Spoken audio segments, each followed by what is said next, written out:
Par appel nominal, Monsieur le Ministre Président, Madame Hélène Soupéry, Monsieur Christian Olivier, Madame Martine Meganitani, Monsieur Alain Gracia, Madame Monique Ravel, Monsieur Gilles Taloté, Madame Linda Sarniac-Becléoane, Monsieur René Dubois, Madame Elisabeth Echeverrian, Madame Éléonore Jaine, Madame Catherine Duccio-Mitolfi, Monsieur Jean Pugens, Monsieur Albert Pirotti, Monsieur Gérard Saguetto, Monsieur Emmanuel Governal, Madame Laurence Fouriot-Caladi, Madame Chantal Rizor, Madame Jennifer Valory, Monsieur Jean-François Guigou, Madame Sandrine Gillet, Monsieur Amine Bénéal, Monsieur Mathieu Bistagne, Madame Claire Navarro, Madame Sarah Bouchala, Monsieur Éric Bouillet, Madame Lynne Fricker, Madame Josiane Picard, Madame Judith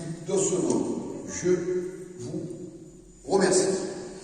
Désignation de notre secrétaire de séance, où tu veux que ce soit le Benjamin des séances. Donc Mathieu, tu vas t'y coller comme à ton habitude. Je t'en remercie.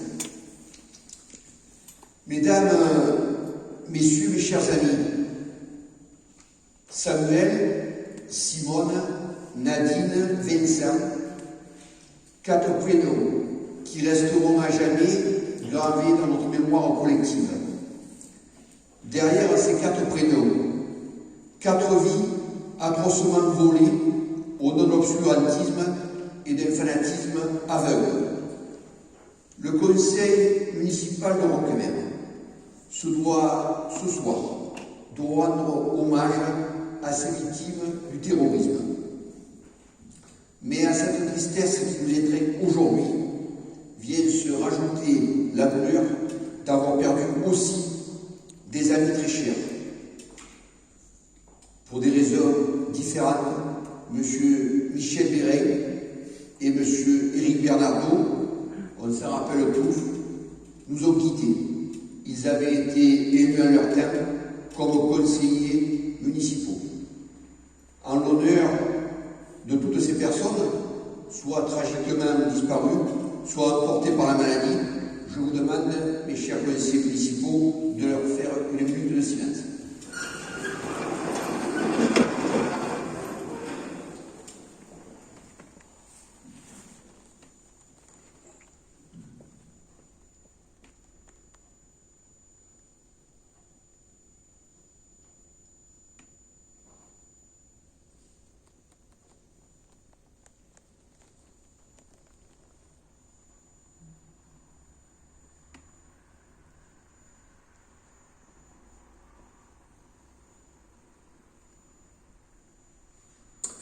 Je vous remercie.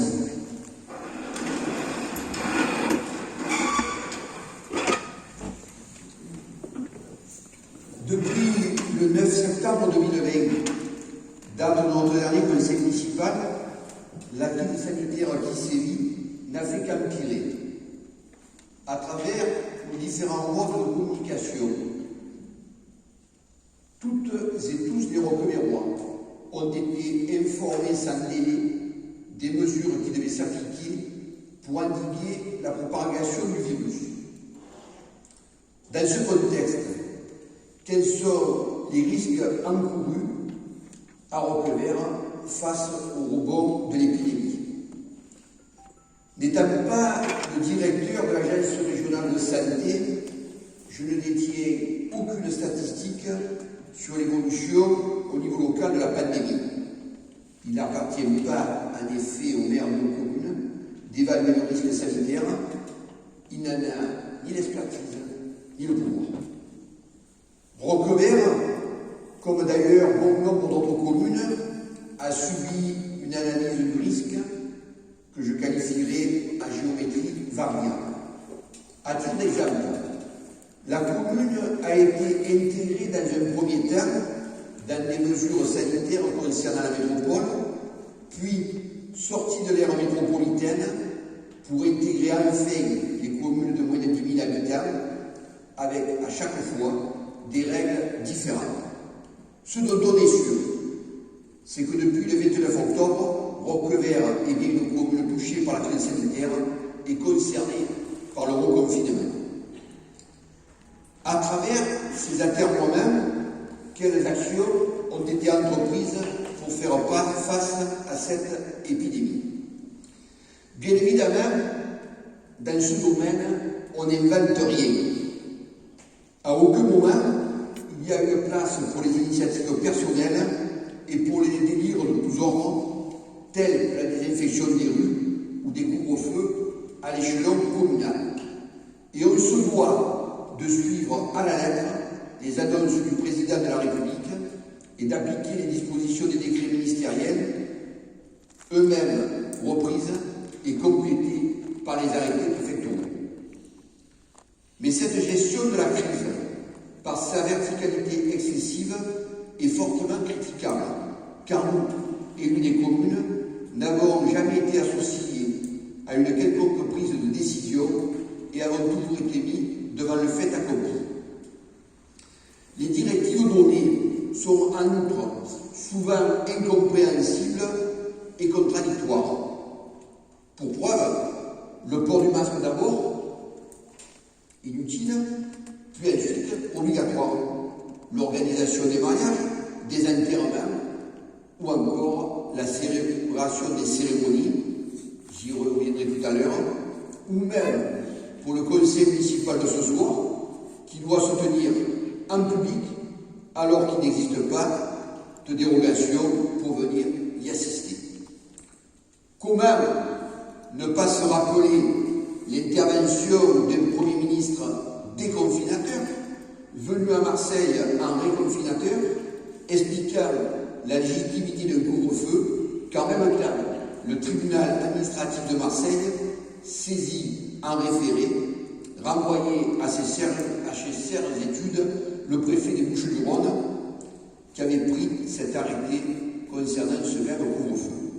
Comment ne pas se rappeler un porte-parole du gouvernement annonçant lui aussi un couvre-feu de France, aussitôt démenti par le Premier ministre.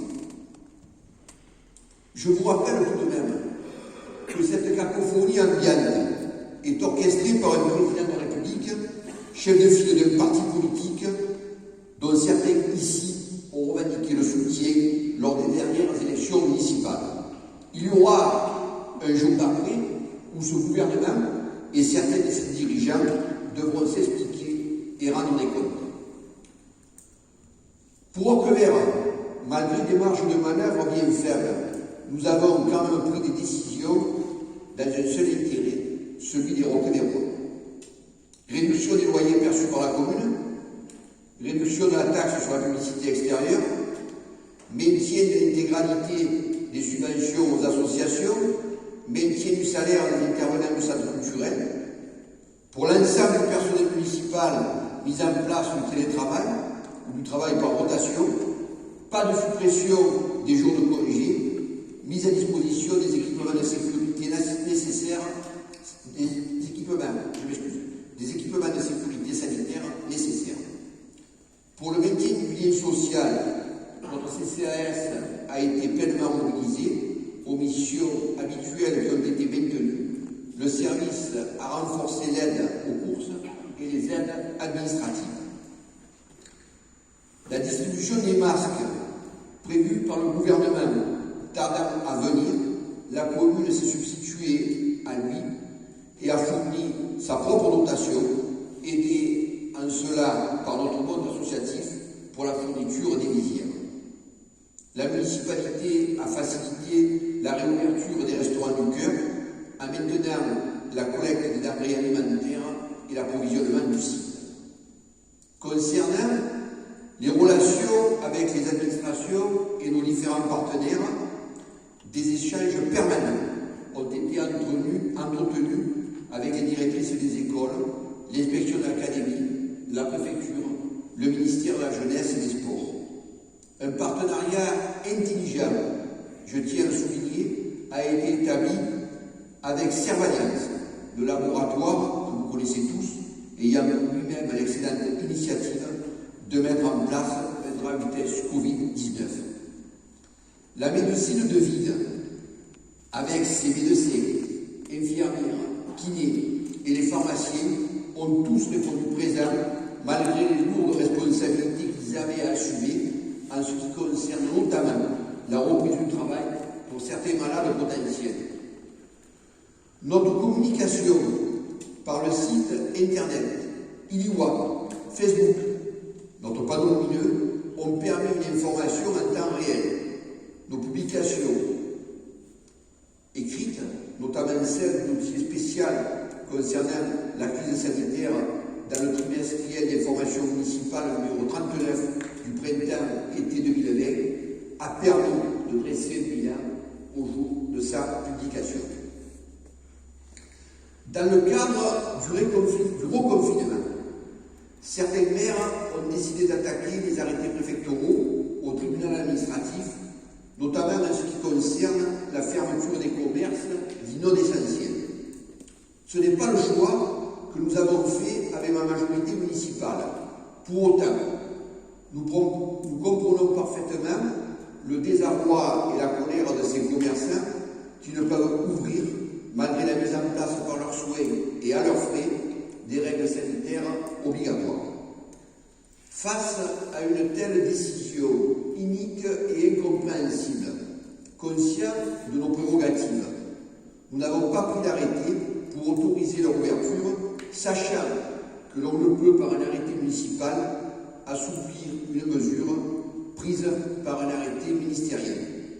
Par contre, nous avons demandé par lettre à M. le Préfet que les commerces non essentiels, respectant les mesures sanitaires, puissent rester ouverts pendant cette période de reconfinement, car il en va de leur survie. Le commerce de proximité, déjà fragilisé, doit être maintenu, notamment dans nos centres-villes. Parallèlement, nous n'avons pas engagé les commerçants à enfreindre la loi, car ils s'opposeraient alors à de lourdes sanctions. J'aimerais maintenant terminer mon propos en remerciant les personnels de santé, les pompiers, les policiers, les gendarmes et d'une manière générale, toutes les personnes qui risquent leur vie pour nous soigner, nous protéger et nous accompagner pendant cette pandémie.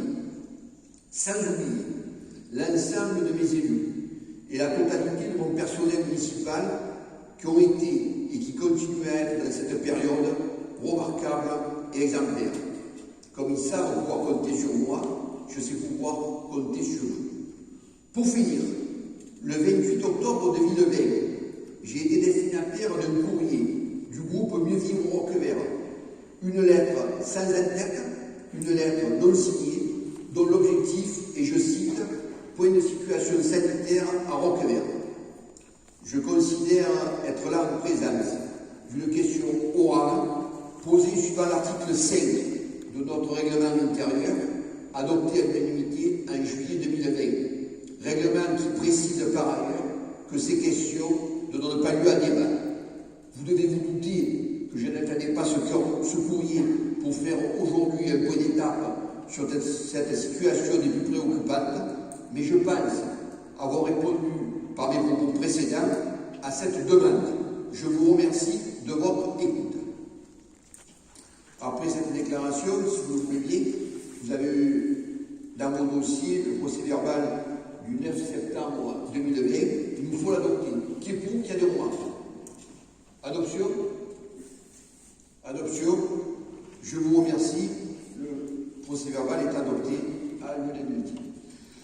Vous avez aussi dans mon dossier les décisions que j'ai été amené à prendre depuis le 9 septembre 2020. Elles sont nombreuses. Y a-t-il des précisions ou des remarques à me faire? Monsieur Bouillet. La décision 125 qui demande un financement pour 21 places de parking sur le stade Léon David. Nous avons des précisions. Des précisions. Vous savez que la commune a pour ambition, et les travaux auraient commencé en début d'année, de refaire en totalité le stade municipal Léon David.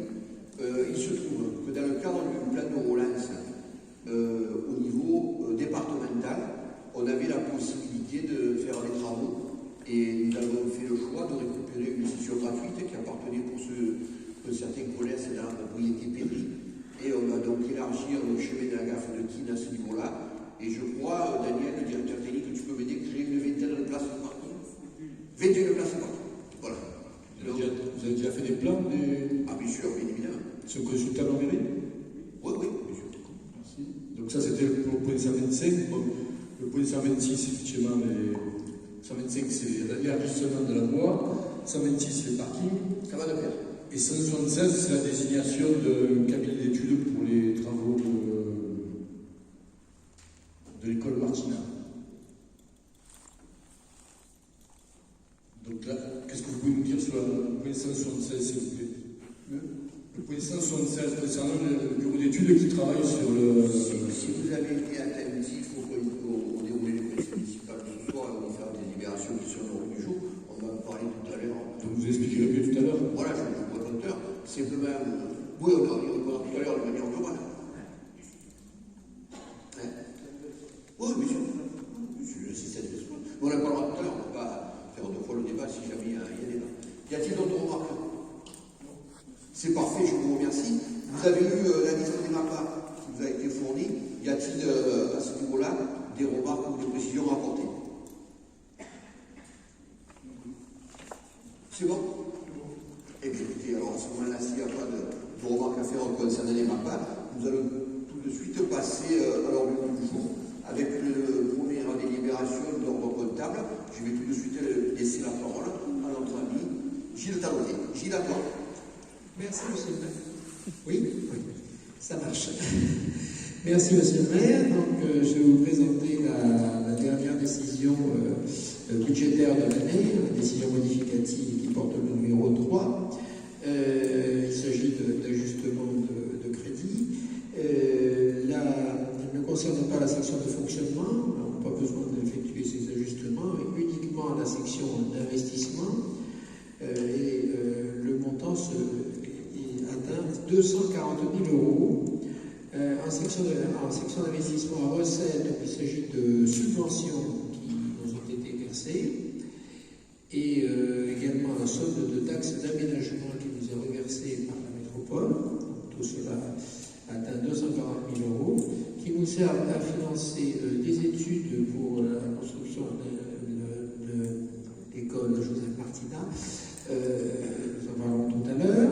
L'aménagement du chemin de la gare de King qui a été évoqué aussi tout à l'heure, qui est un programme départemental. Et enfin, une mise en place de la vidéoprotection. Il s'agit de la deuxième phase. Voilà. Gilles, je te remercie. Des précisions, je suis tellement que vous m'en excusez, mais le micro, c'est le des précisions, des commentaires? Pas de précision, pas de commentaires. Je me vois qui est pour adopter, qui s'abstient. Je vous remercie. Deuxième délibération, Gilles. C'est pour moi, l'ouverture anticipée de crédit sur le budget principal 2021. Il s'agit d'une délibération traditionnelle de fin d'année pour faire la soudure avec l'année suivante. Cela permet d'effectuer des dépenses sur des périodes pendant lesquelles le budget primitif n'a pas encore été voté.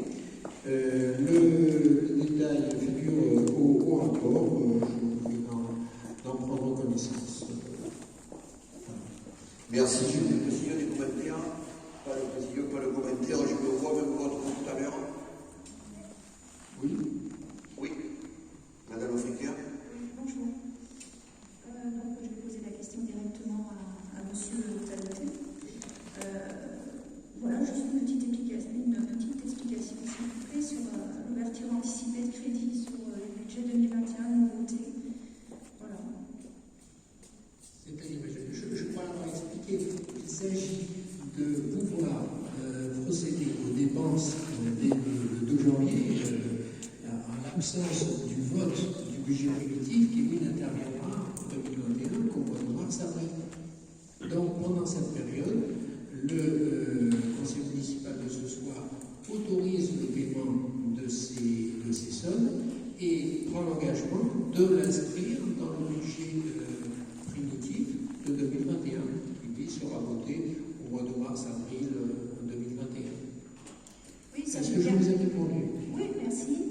Ça, j'ai bien compris, mais par contre, dans la liste que vous nous donnez, par exemple, il y a des subventions aux associations. Tout à fait, c'est pour leur permettre de fonctionner dès le 1er janvier. C'est des subventions liées à du fonctionnement ou à de l'investissement? C'est des subventions liées au fonctionnement, c'est du chapitre 65. La subvention, je vous lis le détail, mais vous pouvez en prendre connaissance en lisant le rapport, hein, la subvention à l'école, la subvention aux crèches, la maison bleue, le jardin des coins, et également la subvention au centre communal d'action sociale pour le permettre de fonctionner dès le premier jour. Oui, je vous remercie. Et encore une question, par exemple, Je vous en prie. est-ce que sur le véhicule, hein, c'est ça? Le véhicule, oui. Oui, qu'est-ce qu'il s'agit? Il s'agit de quoi? Effectivement. Alors, il s'agit de véhicules de la police municipale.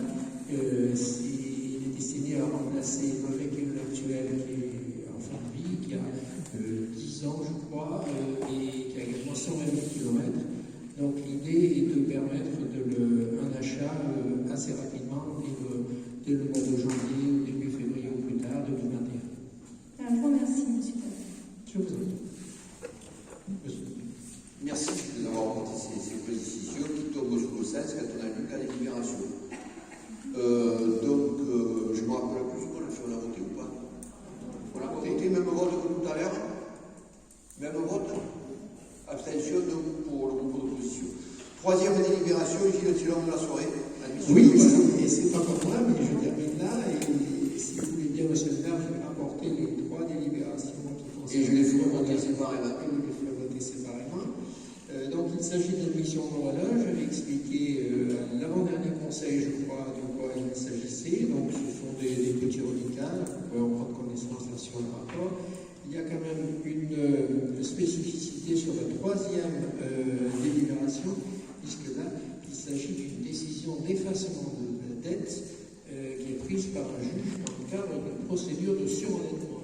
Et là, nous sommes obligés de faire droit à la décision de justice et nous n'avons aucune latitude à cet égard. Ce qui explique la somme importante en bas de page. Voilà, monsieur le maire. Des précisions, des commentaires concernant les 3 délibérations successives, monsieur Louis. Juste une question pour comprendre un petit peu. Renault, c'est le Renault de l'achat de voiture à Rogueur, 2014. Alors attendez. L'agent Renault. Ça m'étonnerait qu'une dette soit établie au nom de Renault, mais vous l'avez dans quelle délibération, monsieur Louis? La 3e délibération. Deuxième page. Alors la 2e page. Arbre alphabétique, c'est 46,76 €. Je vais recouvrir, mais c'est pas grave. Bien, c'est Renault, 46,76 €. Ouais. c'est en dessous du seuil. C'est en dessous du seuil de poursuite, il y a de fortes chances que ce soit le Renault Express. Donc ça veut dire que c'est une certaine somme, vous ne devez pas les histoires. En dessous de 50 €, il ne poursuit pas. Ça coûte plus cher de mettre en marche une procédure d'encouvrement que de poursuivre. En dessous de certains seuils, il ne poursuit pas. Ça veut dire qu'on refuse de payer gratis. Oh non, mais peut-être n'a pas été sollicité.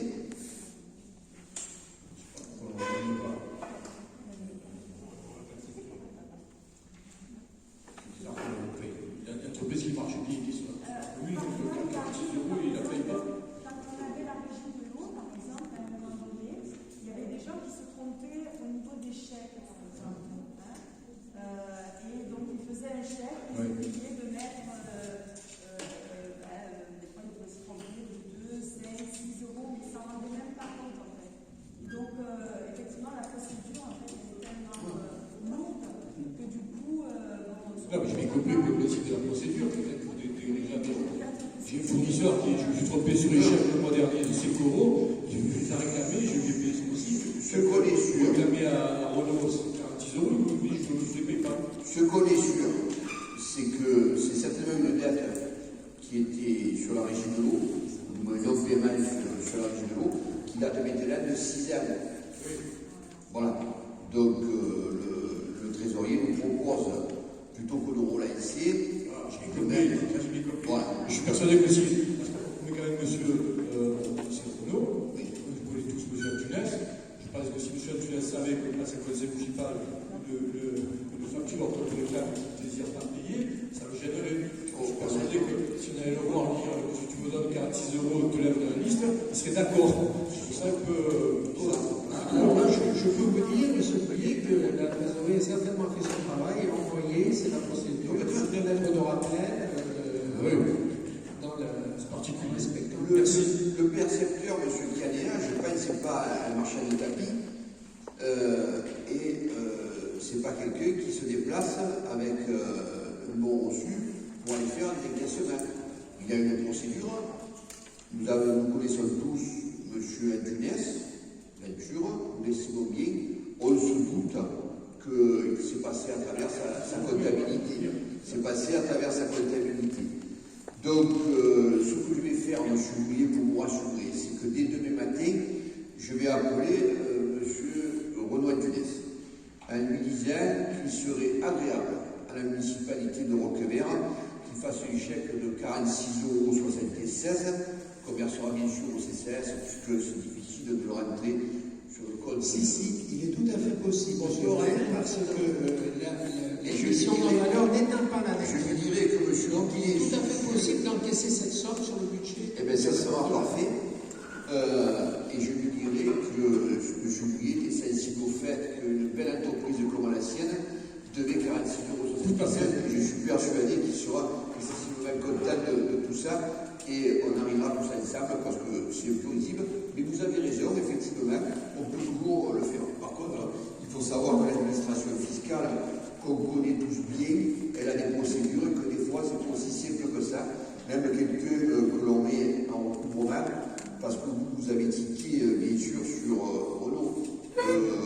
Mais moi je peux vous dire qu'il y en a d'autres que je connais dans la liste qui peuvent très bien payer, mais bien sûr ce n'est pas des commerçants qui ont pignon sur. Voilà. Concernant les délibérations, on est d'accord pour faire une admission en valeur, sachant que je demanderai à M. Antunes de nous rembourser 46,76 € ou vous abstenez. La 3 c'est bon, la 4 c'est bon, et la 2 c'est bon. 3, 4, 5. D'accord? Unanimité pour ces admissions en valeur. La 6e délibération, Hélène, il faut modifier le tableau des effectifs. Eh oui, À toi. on entend, hein.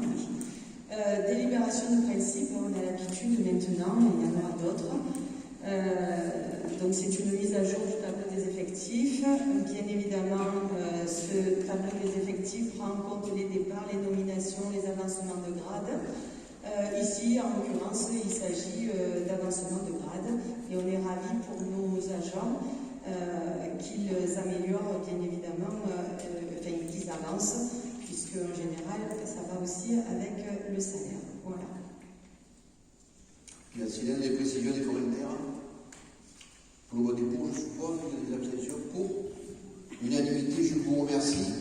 Attribution de subventions aux associations. Christian. 7e délibération.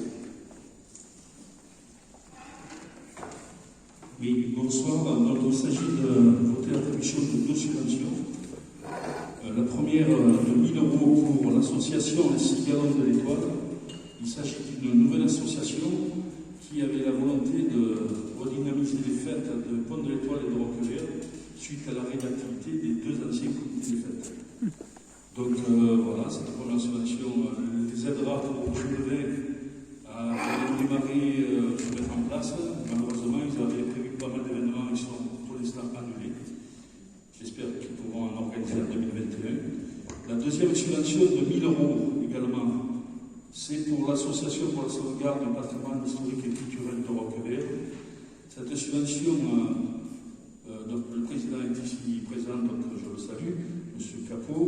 Donc ils avaient prévu d'organiser aussi au mois de décembre une exposition sur Benjamin Roubaud. Benjamin Roubaud, c'est un célèbre caricaturiste, c'est vraiment d'actualité.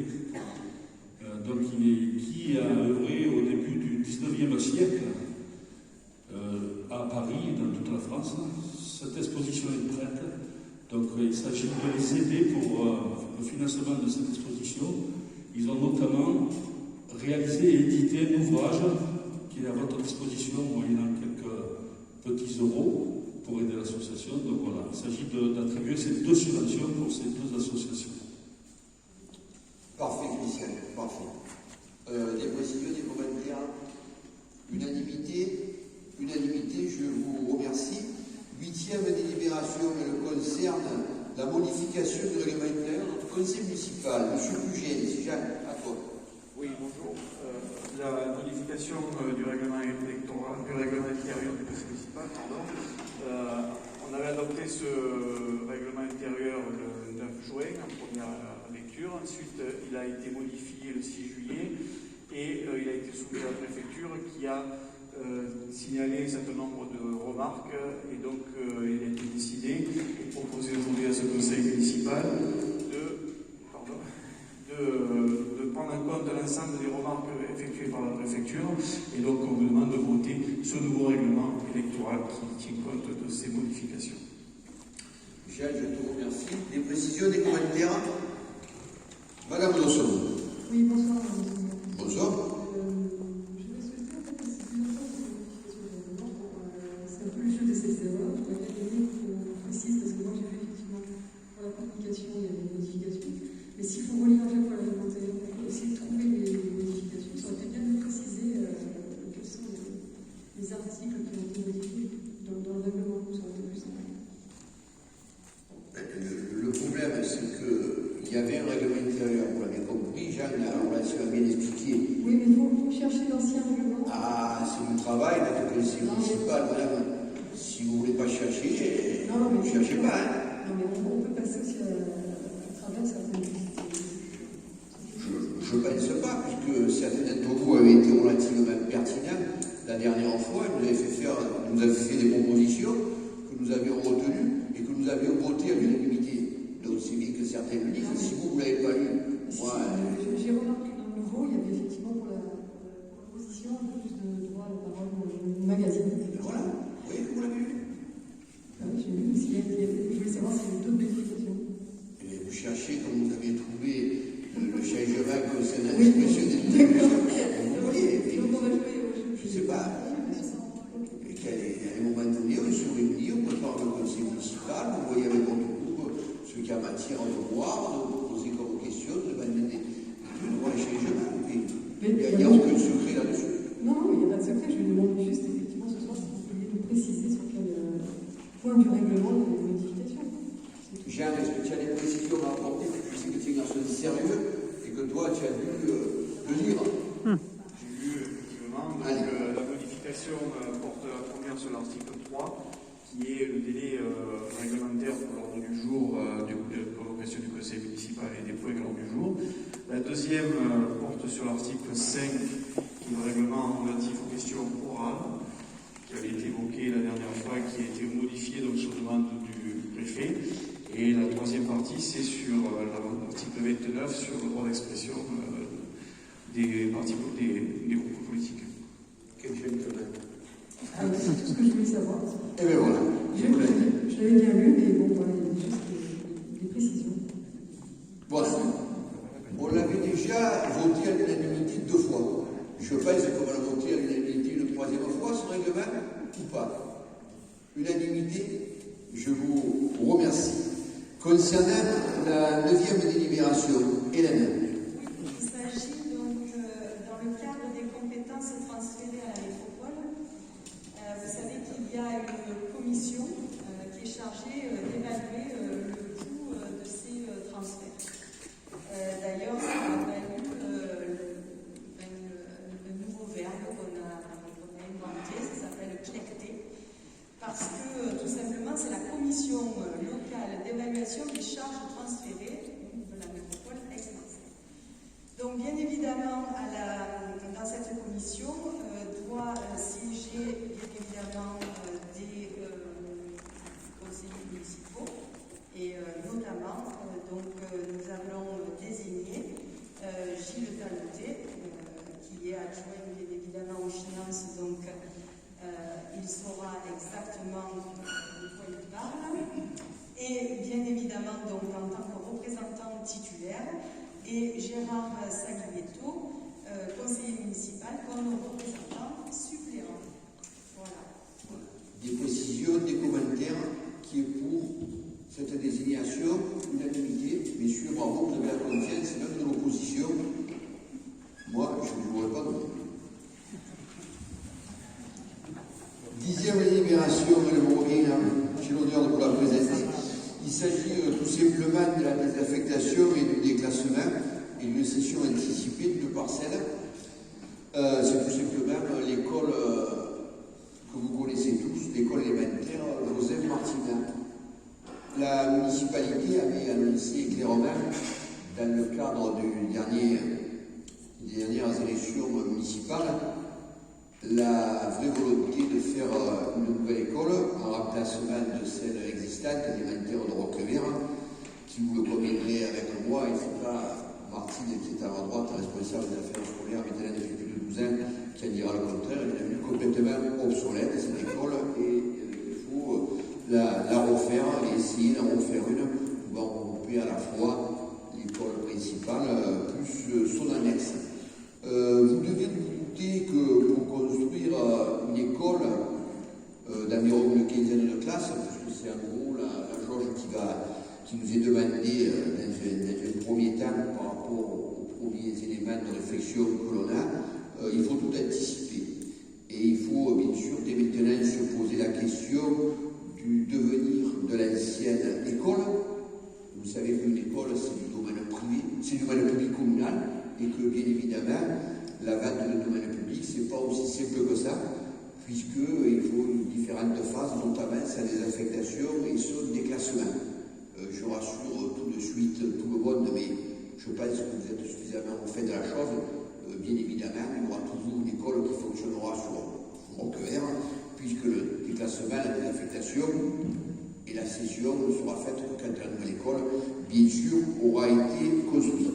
Dans le cadre de ces préparatifs de la construction de nouvelle école, deux promoteurs, ELGA et BNP Paribas, sont venus nous rencontrer, on a travaillé avec eux et on a décidé donc de désaffecter, de déclasser et de vendre à terme cette parcelle de terrain, pendant que nous, bien sûr, on construirait la nouvelle école. Voilà. Donc la délibération qui nous est proposée ce soir, c'est d'acter, alors bien sûr tout ça sera repris ensuite par d'autres délibérations, c'est une déclaration d'intention que l'on a ce soir. D'ailleurs, vous voyez au niveau de l'évaluation des domaines, il est annoncé 3,5 millions. On sait que les domaines vont intervenir et vont nous donner des prix puisqu'on le fait en avance. Donc on demande au conseil municipal ce soir la désaffectation et le déclassement anticipé du bâtiment et du terrain d'assiette de l'école élémentaire Joseph Martina, et avec bien sûr tout ce qui va derrière. Quelque chose d'intéressant, voire de très intéressant. Alors les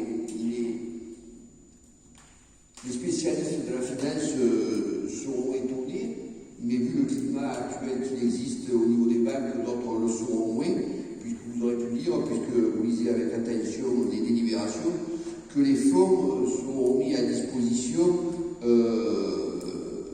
dans le mois de délivrance, ce qui permet de construire de nouveaux bâtiments qui seront montés par OLGA et BNP. Alors quand on voit le prix de la cession et le portage que ça va demander, on peut se dire que la négociation qui a été entreprise par mes services est une très bonne négociation. Voilà. Vous avez aussi, donc, à travers cette délibération, la réponse à la question que vous posez, M. Bouillet, tout à l'heure. Pourquoi être allé chercher un spécialiste pour réfléchir à une école? Parce que, bien évidemment, on commence à réfléchir à la création de la nouvelle école. Et vous devez vous douter que, même s'il y a énormément de compétences dans les élus et au sein de nos services, on ne peut pas monter une école comme ça du jour au lendemain sans l'appui de spécialistes. Voilà pourquoi on est allé chercher monsieur, comment il s'appelle, au niveau de l'assistance maîtrise d'ouvrage sur l'école.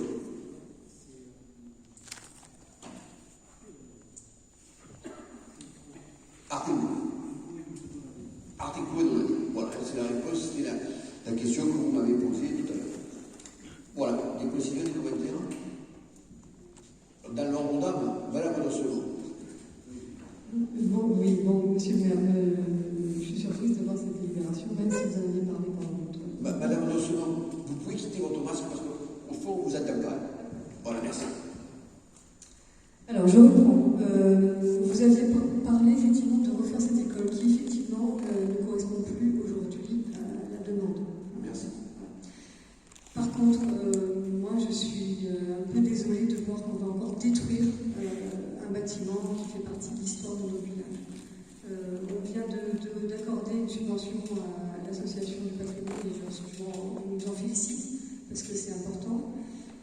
détruire encore une fois l'école, il y avait peut-être un moyen ou un projet alternatif.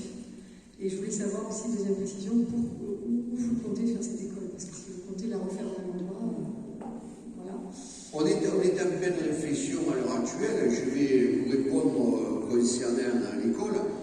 Je pense que depuis toutes ces années où j'ai été élu responsable de la commune de Roquemer, le patrimoine, quand il avait une qualité, on a su le garder. Preuve année, c'est qu'à 150 mètres, un pas de l'école Martina, se trouve l'école Buissonnière, et en son temps, les Roquemerois se sont limités par le fait qu'on avait conservé le patrimoine, parce qu'on avait vraiment quelque chose là qui correspondait à l'école de Jules Ferry, telle qu'on a tous vu dans les pages jolies de nos livres d'histoire. En ce qui concerne l'école Martina, je veux bien, mais quand on voit tout ce qu'on a rajouté tout autour, Jules Ferry doit un petit peu se retourner dans sa tombe. Donc je crois qu'il faut arrêter de voir des valeurs patrimoniales de partout, et que de temps en temps, il faut savoir faire avancer les choses et ne pas avoir peur, à un moment donné, de prendre des décisions courageuses, c'est-à-dire de dire on va raser l'école, on va reconstruire quelque chose à la place, on va travailler pour éviter de garder des vieilles pierres qui finalement intéressent au bout du bout pas grand monde.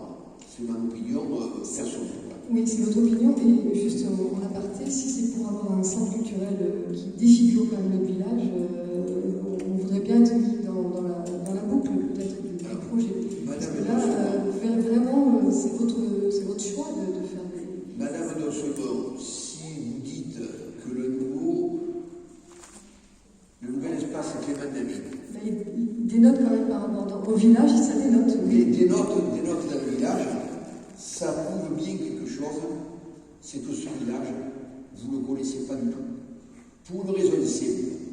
Vous le savez, je passe pratiquement ma journée à la mairie. Mais je ne passe pas ma journée lire le journal, bien que je le lise aux premières heures de la journée. Et toute la journée,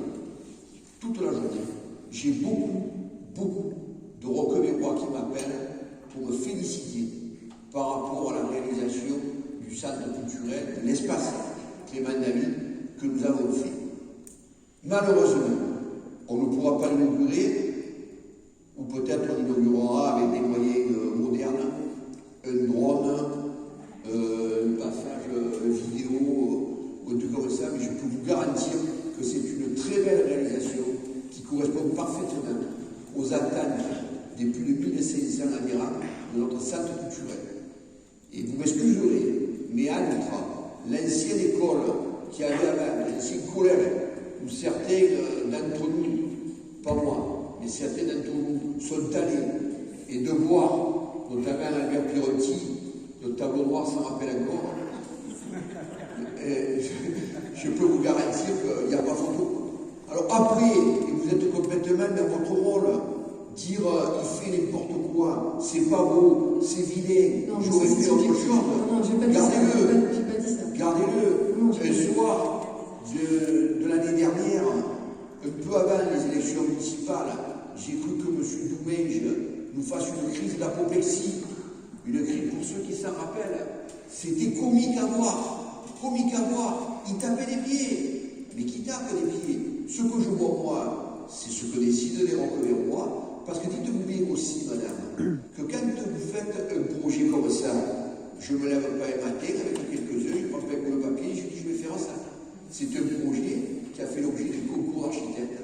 C'est un projet, madame, vous ne le savez pas, où des architectes de toute la France sont venus, on les a accompagnés, nous, pour justement prendre l'exemple sur ce qui était fait à Roquemer, au niveau du centre culturel, une ville de 9000 habitants.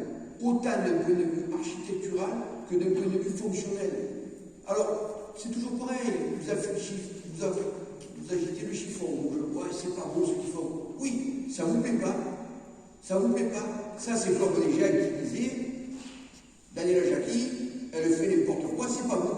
Le problème, c'est que les gens, ils viennent d'Australie, ils viennent de Chine, ils viennent du Japon, pour voir la maison de Daniel Jacquet. Ça ne plaît pas à certains, à d'autres ça plaît. Alors dites-moi ce soir, ça ne me plaît pas, je vous dirai, Écoutez, madame pour le Dossonor. centre culturel, moi j'étais pas aux manettes à l'époque quand ça s'est décidé, donc je peux pas, effectivement, je constate aujourd'hui. Si ça ne me plaît pas, ça ne me plaît pas, hein, Ça, je vois. Mais ce que je peux vous dire, c'est que ça plaît à une majorité. Ce qu'on voudrait aujourd'hui, vous demander, c'est si on peut éventuellement consulter aussi quand il y a des projets qui sont présentés, des projets architecturaux. Là, il paraît qu'il y a une rénovation du centre historique. Est-ce qu'on pourrait aussi consulter ce qui va être fait? Le moment venu, Voilà. le moment venu. On aimerait aussi être un peu plus, en tant qu'opposition, on représente une partie de la population. Le moment venu, madame Dossonor, le projet sera C'est un présenté. milliard de l'autre, la vérité. Toutes les réalisations, madame Dossonor, toutes les réalisations, et depuis ces années, nous n'avons pas réalisé qu'une. Elles ont été faites par les Roquelérois, pour les Roquelérois. C'était le fondamental. C'était le fondamental. Tous les utilisateurs, tous les responsables sont consultés chaque fois que l'on fait un projet. Tant et si bien, madame Dossonor, que même moi, je n'assiste pas à ces réunions, parce que je ne veux pas influencer en ma qualité de maire. Et je laisse les responsables et les utilisateurs décider avec eux. Demander aux responsables des écoles, quand on a créé le gymnase, ça a été fait en parfaite harmonie avec les professeurs des écoles qui faisaient du sport et les professeurs du collège. Grande réussite. Quand on a fait la crèche de Roquebert à les Farfadets, même chose. Martine a travaillé avec tout un tas de responsables pour inventer le projet qui allait. Quand on a fait l'école buissonnière, pareil, une nouvelle fois, on a consulté toutes les personnes qui allaient être des utilisateurs. Et on avance comme ça. Je voulais juste dire que voilà, on regrettait qu'il n'y ait pas un projet alternatif pour cette école Martina et on a un peu plus d'infos à savoir où est Non, ce que vous voudriez, vous, c'est conserver cette école et pour garder les vieilles pierres, et puis à un moment donné, l'utiliser, on ne sait pas à quoi. Parce que là, sur Robin, pour pouvoir y mettre des enfants dedans, demander à notre directeur technique et à Martine des aménagements provisoires que nous allons être obligés de faire. Non, mais pourquoi détruire des bâtiments à Gémenos? Il y a des granges, ils en ont fait des logements, par exemple. Bon, à un moment, il y a la possibilité d'utiliser ces bâtiments qui sont de l'histoire, de notre... Madame, voilà, c'est tout. Moi, je souhaitais un projet alternatif. Maintenant, vous savez qu'il n'y a pas de projet alternatif. vous faites une comparaison qui n'a rien à voir. C'est une comparaison d'un ancien bâtiment du détruit qui a été réhabilité. Ne me comparez pas les granges à Gémenos, hein, ce sont les anciennes écuries du marquis d'Albertas, avec l'école Martina, où il y a une structure de départ sur laquelle on a mis des appendices qui ressemblent à rien. Faites des comparaisons où il y a la place. Ne me comparez pas le bâtiment des granges. Alors, il faut rester. Voilà. Ça peut être un endroit pour des résidents d'artistes, pour quelque chose. Ça peut être... Il y a d'autres projets. Écoutez, madame Dossonor, on va avancer comme ça. J'ai noté ce soir que vous êtes pour conserver l'ancienne école Martina. Je ne pense pas. Et la deuxième question, c'était de savoir à quel endroit vous allez construire cette nouvelle. On est en train d'y réfléchir. On est en train d'y réfléchir justement avec la personne que nous avons pris comme assistant à la maîtrise d'ouvrage. Ça, c'est quand même une bonne idée. Je souhaite quand même que ça, c'est plutôt une bonne initiative. De faire une école. De refaire une école qui soit... Ah, bien sûr, c'est bien. Mais premièrement, c'est l'objet de notre programme. Et deuxièmement, on est conscient des réalités. Est-ce que vous trouvez normal qu'il y ait une école qui soit coupée en deux avec 8 ou 9 classes d'un côté et 4 classes de l'autre? Vous les petits de la journée pour aller au PG? Mais c'est évident, on va faire une école. Comme je l'ai annoncé l'autre fois, une école. Par contre, toutes ces délibérations, ces décisions qui sont prises, ça ne s'amène pas comme ça. Je ne sais pas si vous avez une idée, on a déjà un pré-chiffrage de l'école, c'est un truc qui va coûter entre 1,5 million et 9 millions d'euros. Non, mais ce que je ne voudrais pas imaginer, c'est que cette école détruite donne la porte ouverte à de nouvelles constructions, des nouveaux logements. Voilà, mais vous en aurez automatiquement. Il ne faut pas se raconter Densifier le Roquevert et... Il ne faut pas vous raconter l'histoire, vous en aurez automatiquement. Je le répète à chaque conseil municipal, et c'est votre dada. Je vous dis, prenez votre voiture, allez voir, vous verrez. Vous verrez ce qui se passe. Je peux vous dire que c'est saturé déjà. Franchement, c'est le marron de votre histoire. Vous avez que ça à dire. Mais prenez votre voiture, allez faire le tour des autres communes. vous verrez bien que c'est un passage obligé. Vous ne pouvez pas faire autrement. Voilà.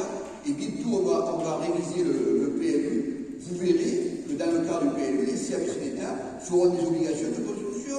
Arrêtez de vouloir faire de Roquevert, de penser faire de Roquevert. Babaouro, c'est pas le village gaulois, on va mettre des piquets autour, on va plus construire.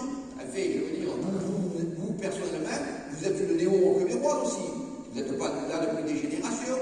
Donc, partant de là, vous devez arriver à un moment donné. Il faut bien accueillir des jeunes. C'est pas de ma faute. Moi, vous savez, Madame Rodosseau, quand j'allais à l'école, on m'a promené qu'il y avait 50 millions de Français. Moi, j'ai réhabilité, monsieur Pierre. Il y en a 66 millions. Et il faut bien les mettre quelque part. Il faut bien. Alors, les Anglais disent, excusez mon accent, not in my garden. Ouais, c'est vrai. Oh, merci. Je savais qu'il y avait un service. Je répète pour la presse, not in my garden. Voilà, le problème, c'est ça. C'est qu'on veut toujours les faire reconstruire ailleurs. On veut toujours les bâtiments les faire reconstruire ailleurs. Mais quand vous allez à la Desbrousse, vous êtes allé à la Tuilerie, quand vous rentrez, les bâtiments qui fait Michel, il est obligé de les faire. Et vous savez la farce qu'il va avoir, mon ami Michel, parce que tout le monde ici, c'est mon ami, c'est qu'il vient de passer, avec les logements qui ont été faits, il vient de passer le seuil de 3500 habitants. Ce qui veut dire qu'il va entrer dans le cadre de loi SRE, ce qui veut dire qu'il va lui manquer 700 logements. D'accord? Il va lui manquer 700 logements.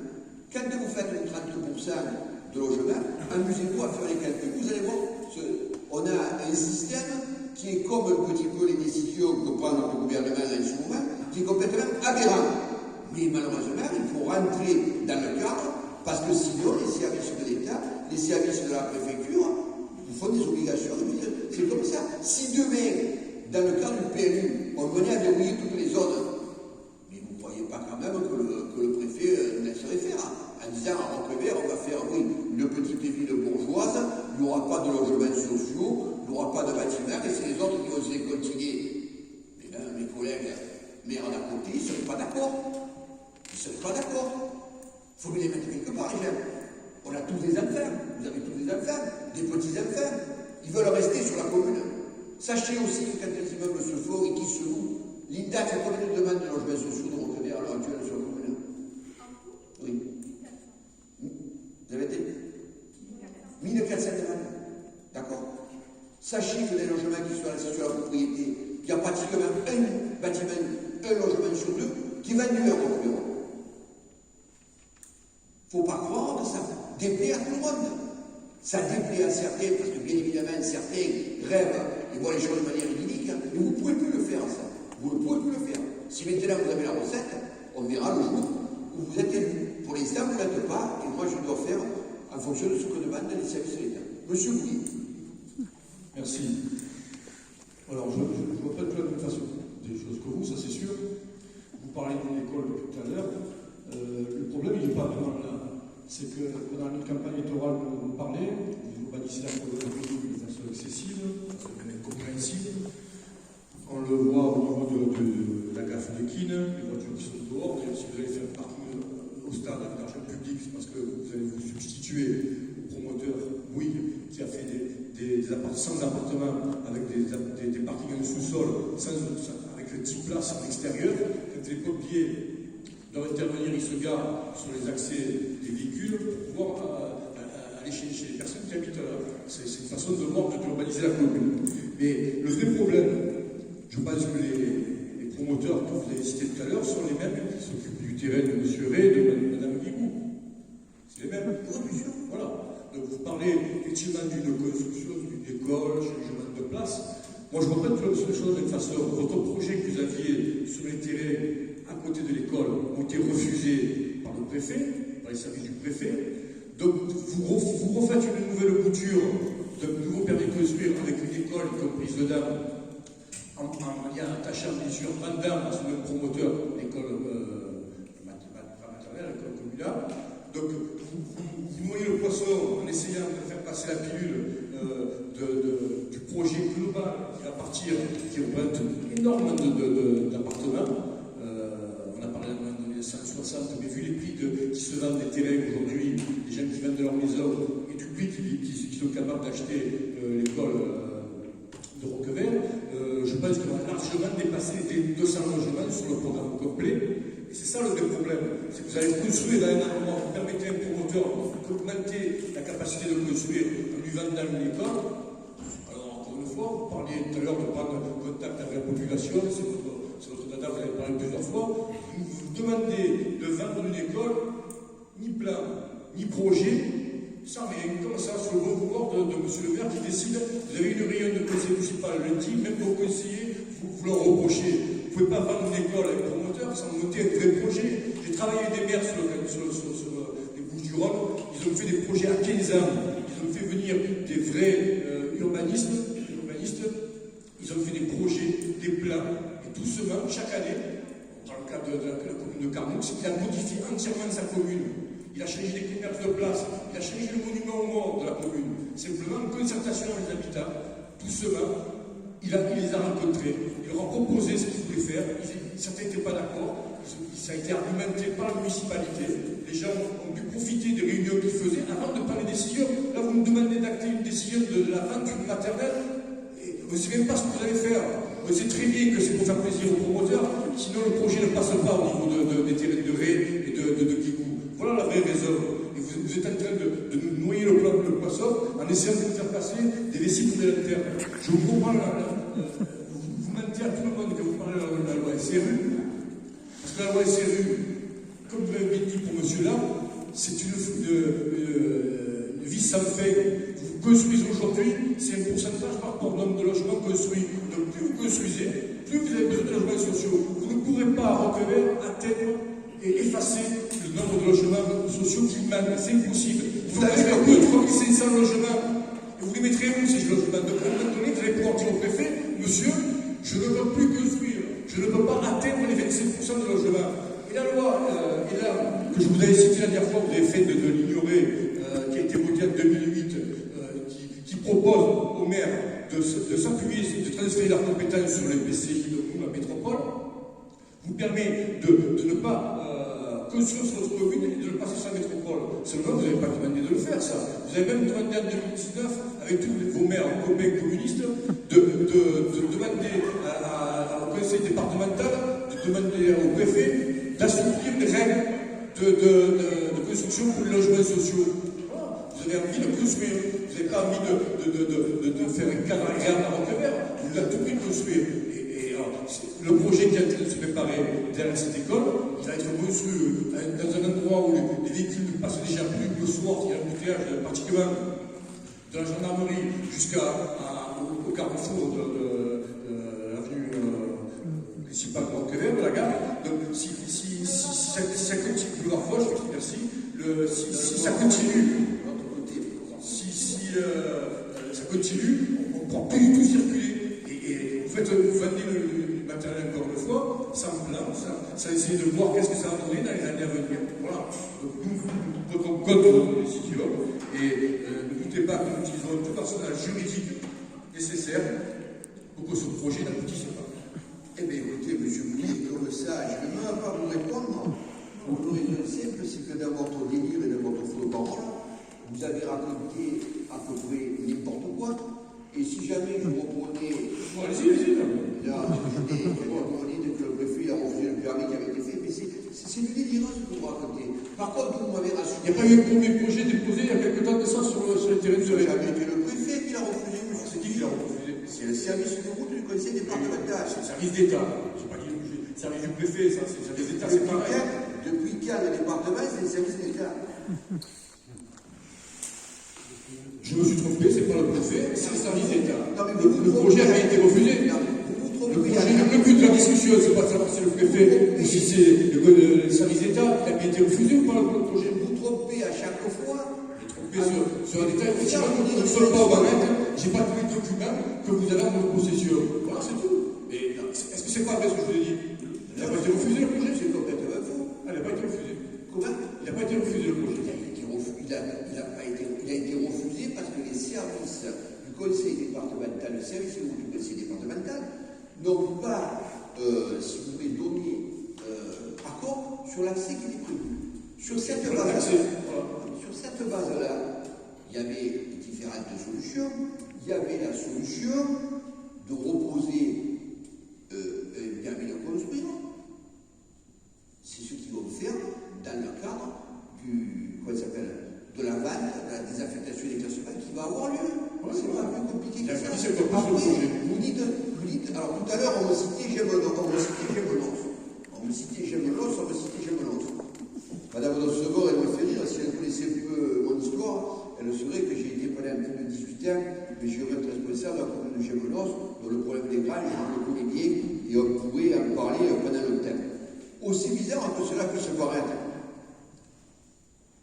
Je n'ai pas du tout les mêmes acquaintances politiques que Jean-Pierre Georgie, mais c'est quelqu'un que je connais et que j'estime, et je sais très bien comment il est arrivé à faire ce qu'il a fait, et c'est un magnifique projet. Preuve que je suis le visiter. Seulement, c'est pas aussi simple que ça. C'est pas aussi simple que ça. Et à l'époque, il y avait une opposition idiote qui lui disait faut pas faire comme ça. Mais au bout du bout, tout le monde a applaudi. Il y a eu un consensus sur le problème, ce qui vous chagrine le plus, et je le comprends, ou vous marronnez, c'est qu'on est en train, depuis maintenant, de très très nombreuses années, de faire beaucoup de réalisations sur Roquevert que personne n'aurait jamais imaginé. Et là, ça fait marrer. Parce qu'on dit, eh bien, ils vont encore faire une école, ils ont fait des centres culturels, ils ont fait une crèche, ils ont fait un gymnase, ils ont fait un réfectoire à Pont d'Étoile, ils ont fait une salle d'association Roquevert, ils vont refaire une course, ils ont fait la promenade le long de l'école, et ça me fait marronner. Alors vous cherchez à... Je ne critique pas tout ce que vous avez fait, je critique les logements que vous êtes en train de faire sur la Fond nationale de mon magasin, c'est une honte. Déjà, il y a des panneaux de vente déjà. Vous vendez pas déjà dans les associations d'habitants. Ça ne va pas vous se garer. C'est impressionnant, c'est faisable de faire des logements à cet endroit-là. Je ne dis pas quand le Pédri sera livré. Voilà, ça vous plaît. Si vous trouvez que les Roqueverrois vous remercieront dans l'avenir pour ce que vous avez fait pour ces 3 bâtiments, Malgré je pense pas que ce soit le cas. la gesticulation que vous avez fait, il y a un peu plus de 6 mois de ça, pendant le cadre de la campagne électorale, en disant de partout, le maire est en train de tout bétonner, tout le monde a vu la rouste que vous avez pris. Donc, quelque part, continuez à agiter les bras, je continue. Voilà. Donc, vous votez contre, nous, je pense que l'on va adopter, et je vais clore le débat sur cette délibération, mais on aura l'occasion tranquillement d'y revenir, parce que vous l'avez compris, c'est un dossier qui va beaucoup alimenter. Donc la seule erreur que j'ai faite, c'est le préfet et le service d'État, c'était le régional, c'est ça, le départemental. Vous avez dit que j'avais dit que des erreurs. Donc la seule erreur que j'ai faite, c'est de me tromper du préfet. Mais vous avez raconté n'importe quoi. Vous finissez pas de me dire que j'ai fini de faire nos jeux monsieur Bouillet, tout ce que vous dites, c'est pour faire peur aux gens. Vous voulez faire peur aux gens. Vous voulez faire peur aux gens. Dites-moi ce que vous trouvez. Voilà. La caserne des pompiers, vous voulez faire peur. Madame, comment elle s'appelle? Madame. Eh non, malheureusement. Moi, je voulais simplement rebondir sur la question qui a été posée tout à l'heure. C'est où vous allez faire cette école. On y travaille. Oui, bah, vous y travaillez. Vous devez quand même avoir une petite idée. Une école, ça ne s'invente pas comme ça. Non, j'ai plusieurs sites. On a plusieurs sites qui nous sont proposés à l'heure actuelle. On est en train d'y réfléchir. Dès qu'on aura des éléments plus probants, ce n'est pas l'objet de la délibération, ça. Ce soir, je ne vous propose pas de construire une nouvelle école. Je vous propose de déclasser, de désaffecter l'ancienne école. Pour. C'est une évidence. On ne le ferait pas. Je veux dire, les classes pas Pourquoi vous procédez à ce schéma inverse? Vous faites un vrai projet, on peut être d'accord avec vous. Pourquoi vendre une école sans avoir derrière tout préparé, tout ficelé? On le travaille, monsieur Bouillet. Pourquoi se presser à vendre une école aujourd'hui?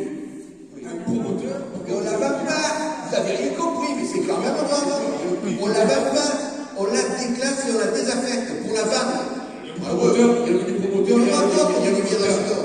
Il y aura d'autres délibérations. Et quand les délibérations, elles vont arriver, elles vous permettra de voir le site qu'on a choisi et comment on va le faire. Comment? Vous avez signé un compromis de vente. Non, vous n'avez pas compris. Vous avez vu que j'ai signé le compromis de vente. Et vous avez vu, je ne peux pas signer le compromis de vente si le conseil municipal ne me l'a pas autorisé. Mais je ne sais pas, moi. Vous rentrez en bas de bouffe là-haut. Je ne peux pas signer un compromis de vente sur un bien si le conseil municipal ne l'a pas autorisé. Ça paraît une évidence. J'en reviens au vote, parce que sinon on va se perdre. Il faut expliquer le BABA, le fonctionnement d'une municipalité. Et je ne sais pas, c'est encore énorme. Le vote. Vous votez contre, bien évidemment, et nous on vote. J'ai décidé pour vous. Comment Laurence, s'il te plaît.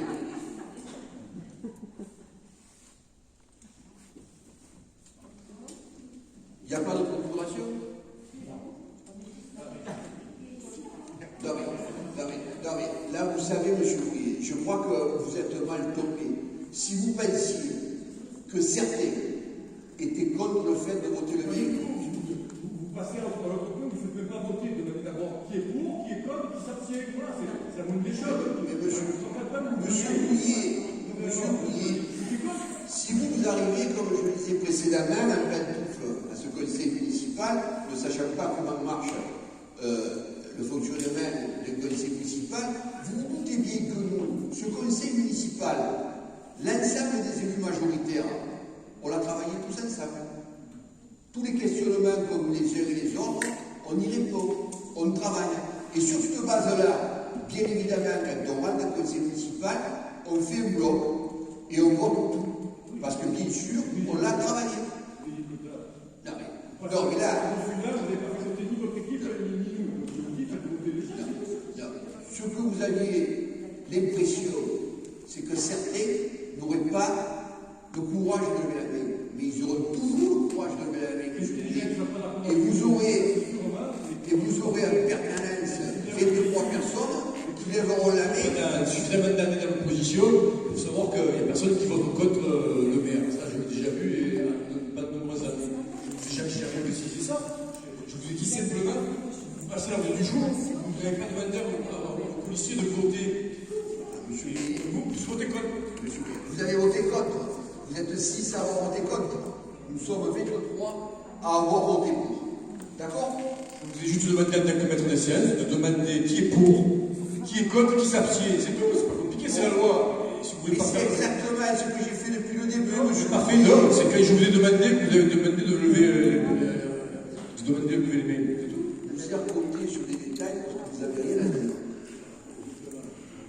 Si vous le permettez, on va passer à la 11e délibération et le concerne une rétrocession de parcelles. Notre Benjamin. Merci Monsieur le maire. Bon, j'espère que cette délibération fera moins de débat que la précédente.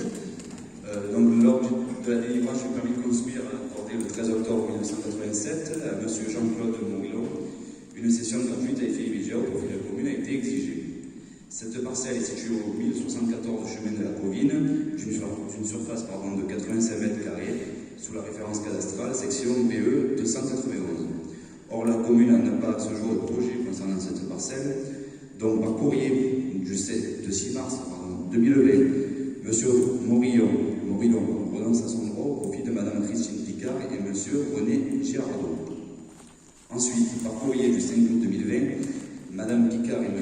Girardot renoncent à leur tour à leur droit au profit de Mme Béatrice Cortegiani et M. Henri Arnaud, futur acquéreur de l'ensemble de la propriété. Il est donc demandé à l'Assemblée de procéder la parcelle section BE 291 à Mme Cortegiani et M. Arnaud et à autoriser M. le maire à signer l'acte notarié. Donc, on voit bien une délibération avec que je signe chez l'autre. Merci, Mathieu. Des commentaires, des précisions? Pas de commentaires, pas de précisions. Qui c'est qui est pour? Unanimité. Je vous remercie.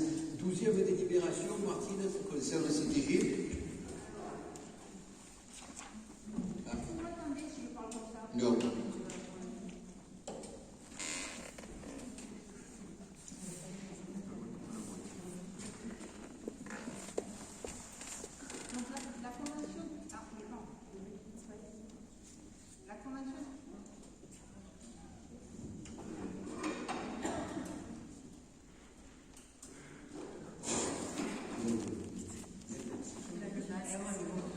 La convention territoriale globale, c'est un dispositif qui a été initié par la Caisse nationale d'allocation familiale il y a déjà quelques années, qui a été expérimenté sur sur plusieurs départements qui ont été pilotes, surtout des départements ruraux. La caisse d'allocation familiale 13 veut rentrer dans ce dispositif. Donc, ils ont contacté les communes en 2019. On y a travaillé en 2020 sur le diagnostic et les objectifs. C'est un dispositif partenarial, territorial, c'est-à-dire que vous avez tous les éléments dans la délibération. Donc, on va travailler avec différentes communes.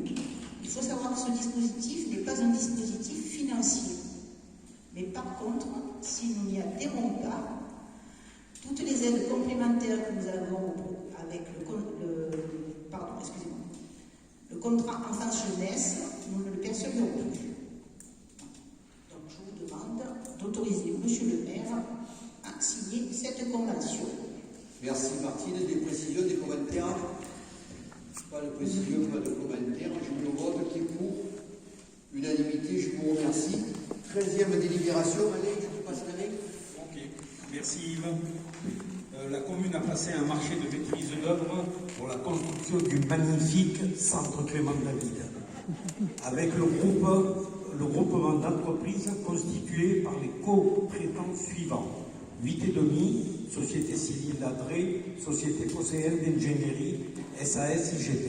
Suite à la crise sanitaire provoquée par l'épidémie, le chantier de l'espace Clément David a été fortement impacté par l'arrêt et la reprise d'activité. À cette situation s'ajoute le retard de l'ensemble des travaux. Durant cette période, l'équipe de maîtrise d'œuvre a poursuivi et adapté sa mission de suivi, mais a dû faire face à un allongement de la durée du chantier dépassant les 6 mois. Compte tenu des circonstances, la prolongation de la mission de maîtrise d'œuvre a engendré des surcoûts de missions suivant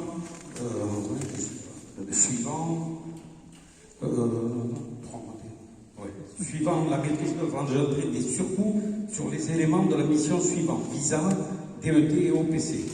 D'un commun accord avec toutes ces entreprises, le surcoût calculé sur un allongement, non pas de 6 mois, mais de 3 mois, des éléments de mission visa, DET et OPC, avec l'application d'un taux de 6,25 par mois. Le surcoût s'élève à la somme de 36 547,50 €. Merci. Allez, des précisions, des commentaires. Madame Dossement. Oui, j'aurais souhaité savoir si c'était une entreprise de Roquevert, premièrement. Et deuxièmement, est-ce que la commune doit supporter ce surcoût de 36 000 Madame Dossement, vous savez ce que c'est? Vous savez ce que c'est, maître d'œuvre? Vous savez ce que c'est, maître d'œuvre? Oui, bien sûr. Est-ce que vous pensez que c'était maître d'œuvre de Roquevert? Non, pas le maître d'œuvre, mais les entreprises qui travaillent. Non, mais attendez. On avait lu la libération? Oui. Moi, ça m'a un petit souci. Parce que je crois qu'on n'est pas dans la même réunion. On a un avenant sur une maîtrise d'œuvre. Donc, bien évidemment, on travaille avec l'architecte qui a joué le rôle de maîtrise d'œuvre. C'est avec lui qu'on prolonge l'avenant. Je ne sais pas. J'ai juste besoin de précision pour savoir si on vote pour ou si on s'abstient, parce que pour savoir si c'est à la commune de supporter ce surcoût. Mais bien évidemment, l'allongement, il a été dû, si vous voulez, malheureusement, de la crise sanitaire. Parce que ce qui m'étonne, c'est que franchement, vous comprenez rien. Tout à l'heure, on a passé dans le cadre des MAFA. Non, j'ai des précisions. Non, mais je ne sais pas, c'est pas moi de les apporter, les précisions. Vous avez soi-disant un groupe politique. Tout à l'heure, on a passé des avenants sur le même centre culturel. J'ai demandé, est-ce qu'il y a-t-il des remarques concernant les MAFA? Non. Donc ça vous paraissait évident tout à l'heure, je vais sortir les MAFA, que sur certains lots, puisque c'est le marché qui est abouti, ça ne vous posait pas de soucis à ce qui est des augmentations. Là, concernant ensuite la maîtrise d'œuvre, pourquoi on le passe par MAFA, mais on passe une délibération? Parce qu'on est à plus de 5% du montant initial. C'est tout. Et pour vous rassurer, on est toujours dans l'enveloppe globale financière qui avait été prévue pour la construction. construction de l'espace culturel et on vote des avenants parce que c'est comme ça que ça se passe. Voilà. C'est la maîtrise d'œuvre. C'est pas un plombier, c'est pas un carreleur. C'est le gars qui organise tout, le maître d'œuvre. Nous, on est maître d'ouvrage, la commune est maître d'ouvrage, c'est celui à qui appartient le bâtiment, ceux à qui appartient le bâtiment, et le maître d'œuvre, c'est celui qui met en musique. Fait que s'est présenté à une élection municipale de 9 000 habitants, ce sont des fondamentaux, des éléments de langage qu'on doit maîtriser de H jusqu'à Z, ça. Alors après, c'est sûr que voter une délibération revenant là-dessus, si on ne sait pas ce que c'est un marché lotier, un maître d'œuvre, un maître d'ouvrage, j'aimerais pas être à votre place. Parce que là, vous êtes dans le mort complet. Là. Et oui, et oui. Bon, très bien, merci de vos commentaires. Madame Fréquin. Je crois que la question était simplement destinée à... Excusez-moi, levez le masque, s'il vous plaît, parce que sinon, c'est inaudible. Je crois que les questions qu'on vous pose sont simplement destinées à être source d'information et sont aussi à répondre aux questions que éventuellement nos concitoyens nous posent. Et effectivement, c'est quelque chose qui est remonté, c'est-à-dire est-ce que c'est à la commune, effectivement, d'accuser le surcoût des travaux. Voilà. Donc on a bien entendu votre réponse et on a bien compris aussi que c'était dû à cette crise sanitaire que nous vivons. Moi, aujourd'hui, j'ai envie de vous poser la question de savoir dans quel cadre juridique s'inscrit le paiement de ce surcoût par la commune, pour être simplement clair avec ce qui est pratiqué, tout simplement. Parce que ce sont des avenants que l'on négocie avec le maître d'œuvre par rapport, si vous voulez, au fait qu'il a engagé, qui n'était pas prévu au départ. Mais si demain on ne le payait pas, cet avenant, bien évidemment, on partirait sur une procédure, et il faudrait aller juger, et à tous les coups on perdrait. Ça part une évidence, monsieur le directeur technique. La durée a été prolongée. On part sur un temps de travaux, de réalisation des travaux, qui va durer X mois. D'accord? Vous vous doutez bien que autant la maîtrise d'œuvre, autant les différents corps d'État mobilisent leurs forces vives sur cette période. À partir du moment où vous dépassez la période, et vous la dépassez parce qu'il y a une crise sanitaire, bien sûr, il y a des frais qui sont engendrés et ils nous demandent le remboursement de ces frais. C'est une procédure complètement normale. Ah non, mais c'est la réponse qu'on attendait. Après, on peut aussi se poser la question de savoir si les travaux avaient pris du retard en amont de la crise sanitaire. Non, on n'était plus au point de le calendrier. Non, on est dans le calendrier. Non, on est dans le calendrier. Je vous remercie. On est dans le calendrier. Le simple fait, si vous avez besoin d'explication, c'est que quand on établit un temps de travaux, il y a aussi des aléas. J'espère que vous les connaissez. S'il y a des entreprises, des grèves, c'est un aléa. Le chômage technique décidé par l'équipe de M. Macron, c'est un aléa. Et aussi les interpellés. Donc, suite à tous ces aléas, les chantiers prennent du retard. Et ce n'est pas de la faute des entreprises ni du maître d'œuvre. Mais par contre, il faut nous mettre au courage. Voilà.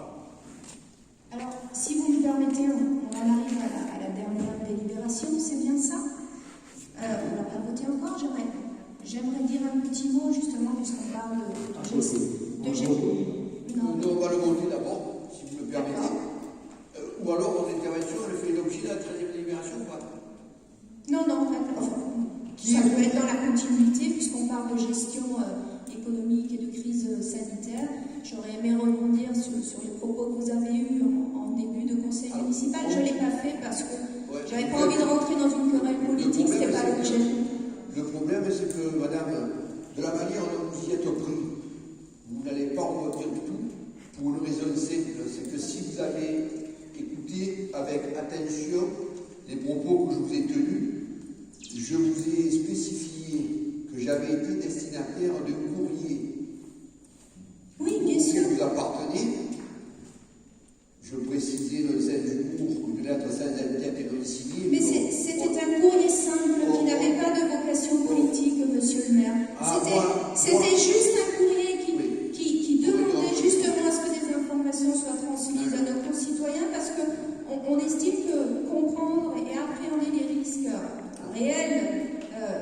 La situation sanitaire, c'était nécessaire. Madame, C'est tout. Vous avez très bien expliqué d'ailleurs une lettre ce que vous avez fait en termes d'action et je vous en remercie. que c'était une question orale posée suivant l'article 5 de notre règlement. Sur cette base-là, vous l'avez voté déjà 3 fois avec nous, puisque notre ami Jean nous l'a fait remonter ce soir. Cette question-là, ne donne pas lieu à débat. Donc je ne vais pas réouvrir le débat là-dessus. Je considère que cette affaire est close. Eh bien, dans ce cas, nous répondrons par voie de presse, monsieur le maire. Comment? Mais répondez par voie de presse, ça me gêne absolument. Par contre, il faut voter. On n'a pas voté la 13e délibération, qui est pour l'avenant, qui s'abstient, qui est contre, abstention. Contre. Non, c'est idiot. Mais bon, c'est pas grave. Avec cette 13e délibération, se termine le conseil municipal ce soir. Je vous donne rendez-vous, non pas à toutes et à tous, au mercredi 11 novembre, puisque vous le savez, nous sommes en période de reconfinement et la manifestation des commémorations et de l'hommage à l'armistice de 14-18 doit se faire dans la plus stricte intimité. Donc, je pense que les deux groupes d'opposition ont reçu l'invitation pour désigner un de leurs représentants, qui seront bien évidemment les bienvenus aux différents monuments aux morts de notre commune. Je pensais pouvoir avoir eu, et mes collègues maires aussi, un assouplissement de cette mesure, puisqu'il nous avait été annoncé il y a 48 heures, un peu plus de 72 heures, qu'on pourrait commémorer à une centaine de personnes, mais encore une fois, le gouvernement s'est déjugé et monsieur le préfet nous a envoyé une note cet après-midi nous disant qu'on faisait ça en comité restreint. Et ça public, bien évidemment. Voilà. Je vous remercie et je vous dis à bientôt.